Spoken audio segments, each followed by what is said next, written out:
बीरबल ने कैसे बचाया तेनालीराम को फांसी से? अकबर का दरबार सन्न था। तेनालीराम जंजीरों में जकड़ा खड़ा था। चेहरे पर मुस्कान तो थी, पर आंखों में छुपा दर्द साफ दिख रहा था। बादशाह गुस्से में बोले, तेनालीराम, तुम्हें हमारे गुप्त कोष से हीरे चुराने के जुर्म में मौत की सजा सुनाई जाती है। फांसी दी जाएगी कल सुबह। पूरे दरबार में खामोशी छा गई। बीरबल भी चुप था, लेकिन उसकी आंखें लगातार तेनालीराम को देख रही थीं। तेनालीराम ने कहा, जहां पनाह, अगर मैं दोषी हूं तो फांसी मंजूर है, लेकिन क्या मैं बीरबल से अकेले में एक बात कर सकता हूं? अकबर ने इजाजत दे दी। बीरबल और तेनालीराम को एक अलग कमरे में ले जाया गया। वहां पहुंचते ही तेनाली ने धीरे से कहा, बीरबल, मैंने कुछ नहीं चुराया, लेकिन मुझे फंसाया गया है। और जिसने फंसाया है वो अभी दरबार में बैठा है। बीरबल बोला, कौन है वो? तेनाली ने जवाब नहीं दिया। सिर्फ एक छोटी सी कागज की पुर्जी बीरबल को दी और कहा, इसका मतलब तभी समझ आएगा जब मेरी फांसी की रस्सी गले तक पहुंचेगी। बीरबल उस कागज को पढ़ता, इससे पहले ही सैनिकों ने आकर दोनों को अलग कर दिया। अगली सुबह हजारों लोगों की भीड़ थी। फांसी का फंदा तैयार था। अकबर खुद मौजूद थे। जैसे ही जल्लाद ने तेनालीराम की आंखों पर पट्टी बांधी और फांसी का लीवर खींचने वाला था, बीरबल ने चिल्लाकर कहा, रुको। उसने दरबार के सामने वही कागज की पुर्जी खोली और कहा, अगर इस पुर्जी में जो लिखा है वो सही साबित हो गया तो तेनालीराम निर्दोष है। सबकी निगाहें बीरबल पर टिक गईं। बीरबल ने पुर्जी पढ़ी। जिसके हाथ में नीला रूमाल होगा वही असली चोर है, और वह आज दरबार में जरूर आएगा। अकबर ने तुरंत सैनिकों को आदेश दिया, हर दरबारी की तलाशी ली जाए। तलाशी शुरू हुई, और तभी एक दरबारी के जूते के अंदर से नीला रूमाल निकला। वो घबरा गया, चिल्लाया, मैंने मजबूरी में किया था, मुझे फंसाया गया था, लेकिन मैं ही वो चोर हूं। अकबर दंग रह गए।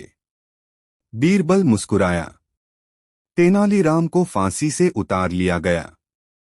पर कहानी यहीं खत्म नहीं होती, क्योंकि जिस नीले रूमाल से तेनालीराम बचा, वही रूमाल एक हफ्ते बाद बीरबल के तकिए के नीचे से मिला। अब सवाल ये है, क्या बीरबल को भी कोई फंसाने की साजिश चल रही है? या फिर तेनाली और बीरबल दोनों किसी बड़ी चाल का हिस्सा हैं? और असली मास्टरमाइंड कौन है? जवाब जानने के लिए देखिए अगला भाग। बीरबल पर लगा गद्दारी का इल्जाम और तेनाली की वापसी जारी है। तेनालीराम ने चुरा लिया बीरबल का सम्मान, पर क्यों? दरबार सजा था और हर दिशा में तेनालीराम की जय जयकार हो रही थी। अकबर ने दरबार में सबके सामने घोषणा की, इस साल के सबसे चतुर, ईमानदार और जनसेवक दरबारी का सम्मान विजयनगर से आए तेनालीराम को दिया जाता है। दरबारी तालियां बजा रहे थे, लेकिन बीरबल की आंखों में कुछ बुझा बुझा सा था। वो चुपचाप खड़ा रहा, क्योंकि जिस योजना पर काम कर बीरबल ने पिछले 3 महीने बिताए थे, उसी योजना को तेनालीराम ने कल दरबार में अपने नाम से प्रस्तुत कर दिया था। एक एक शब्द वही, वही समाधान, वही रणनीति। बीरबल समझ नहीं पा रहा था कि तेनाली ने ऐसा क्यों किया। तेनालीराम मंच पर गया, सम्मान लिया और मुस्कुराकर बोला, इस योजना से बादशाह का खजाना बचेगा, प्रजा को राहत मिलेगी और देश आगे बढ़ेगा। लेकिन वो रुक गया। अकबर ने पूछा, लेकिन क्या?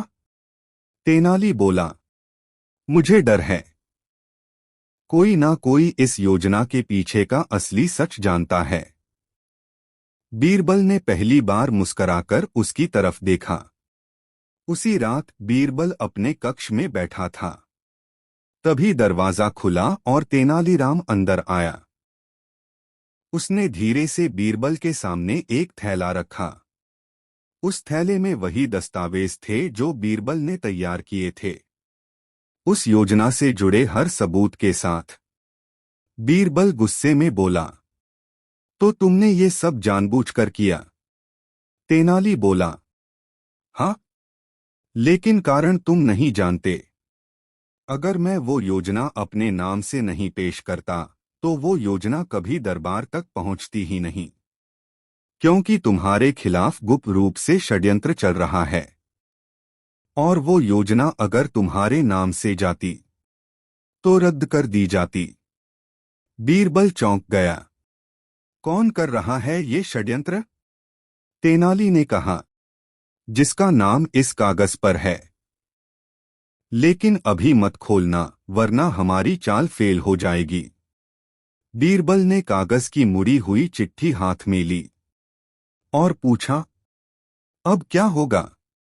तेनाली बोला, अब मैं तुम्हारा सम्मान चुराकर तुम्हारी रक्षा करूंगा और अगले दरबार में सबके सामने सच का पर्दाफाश करूंगा। लेकिन उसी रात वो चिट्ठी बीरबल के हाथ से गायब हो गई। अब सवाल ये है, क्या तेनालीराम वाकई बीरबल का मित्र है या कोई और खेल खेल रहा है? किसने चिट्ठी चुराई और किसका नाम लिखा था उसमें? और सबसे बड़ा सवाल, क्या बीरबल अब खुद दरबार में कटघरे में खड़ा होगा? जवाब जानने के लिए देखिए अगला भाग। बीरबल पर लगे झूठे आरोप और तेनाली की गूंजती चाल जारी है। कहानी बीरबल पर लगे झूठे आरोप और तेनाली की गूंजती चाल, भाग 2। अगली सुबह का दरबार पहले जैसे नहीं था। इस बार बीरबल सिंहासन के सामने नहीं, कटघरे में खड़ा था। आरोप था, राज्य की गोपनीय योजना की जानकारी दुश्मन तक पहुंचाने का प्रयास। दरबार में खामोशी थी। अकबर का चेहरा सख्त था। बीरबल, तुम पर इतना बड़ा विश्वास था और आज तुम्हारा नाम इस साजिश में पाया जा रहा है। क्या कहना है तुम्हारा? बीरबल ने सिर झुका रखा था। वो चिट्ठी जिसमें षड्यंत्रकारी का नाम था गायब हो चुकी थी। तेनालीराम दरबार में मौजूद था, लेकिन कुछ बोल नहीं रहा था। उसकी नजरें लगातार बीरबल पर टिकी थीं। इतने में एक गुप्तचर तेजी से दरबार में दाखिल हुआ और बोला, जहांपना, वो चिट्ठी जिसे बीरबल के पास देखा गया था, आज सुबह एक मंत्री के कक्ष में जली हुई हालत में मिली है। अकबर चौंक गए। तेनालीराम खड़ा हुआ। उसने कहा, अब वक्त आ गया है कि खेल का पर्दा उठाया जाए। मैं उस योजना का असली रचयिता नहीं हूं, वो बीरबल हैं। जब तेनालीराम ने अकबर के दरबार में मचाया। विजयनगर से एक विशेष निमंत्रण पर तेनालीराम पहली बार अकबर के दरबार में पहुंचा था। उसकी प्रसिद्धि पहले ही दिल्ली तक पहुंच चुकी थी, एक चतुर, तेज तर्रार और मजाकिया बुद्धिमान। बीरबल ने उसका स्वागत किया, लेकिन दरबार के कुछ मंत्री और सलाहकार उसे बाहरी समझकर नाखुश थे।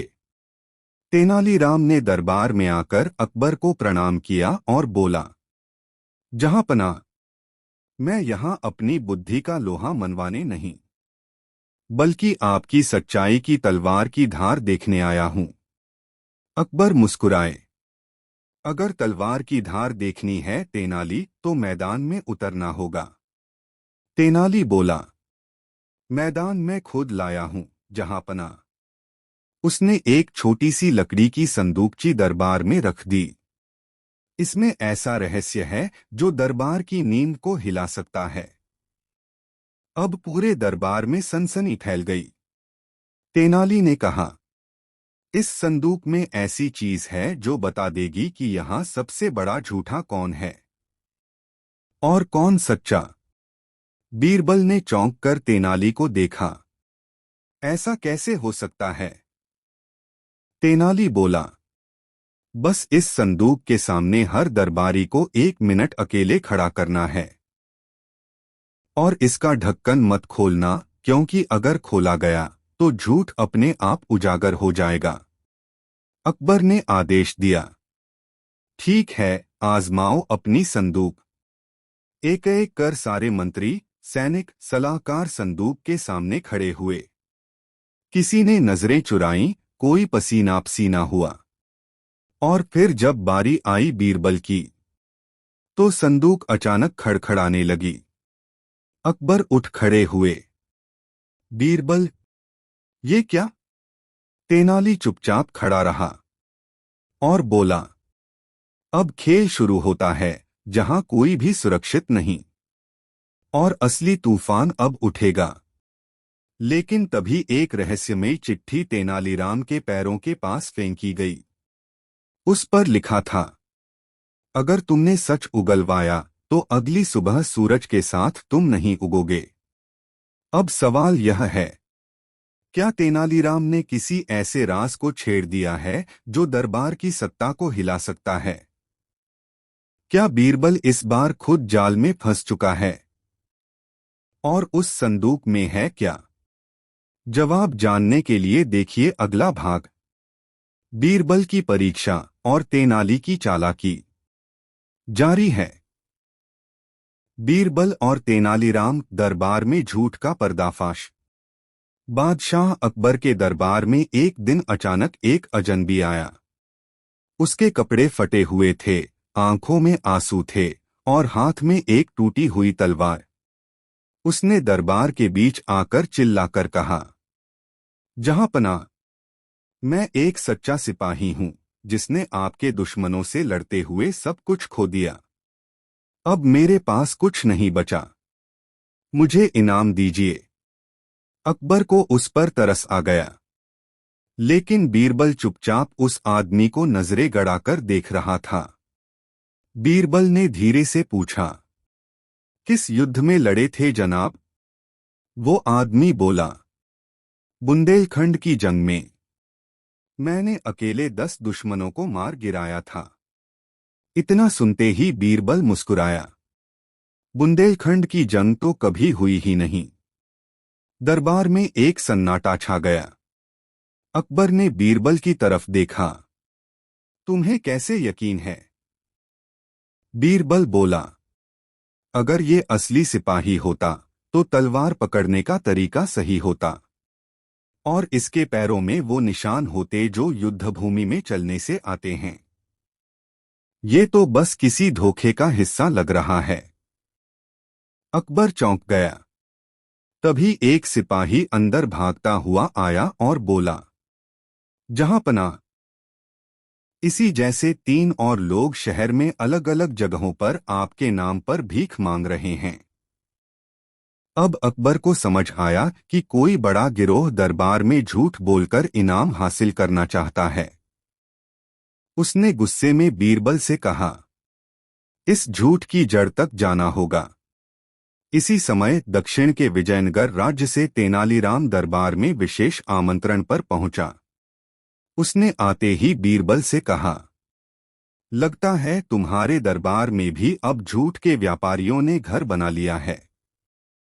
बीरबल मुस्कराया, चलो तेनाली, इस बार हम दोनों मिलकर एक ऐसा जाल बुनते हैं जिसमें झूठ खुद ब खुद फंस जाए। तेनालीराम ने बीरबल के कान में कुछ फुसफुसाया और दोनों की आंखें चमक उठीं। लेकिन कहानी यहीं खत्म नहीं होती, क्योंकि जिस जाल की तैयारी बीरबल और तेनालीराम कर रहे थे, उसी रात दरबार से एक राजदूत लापता हो गया। अब सवाल ये है, क्या वह भी झूठे गिरोह का हिस्सा था या फिर कोई और सच्चाई है जो खुद बीरबल और तेनालीराम से भी छुपी हुई है? जवाब जानने के लिए देखिए अगला भाग। तेनाली का चालाक जाल और बीरबल की फंसी चाल। जारी है।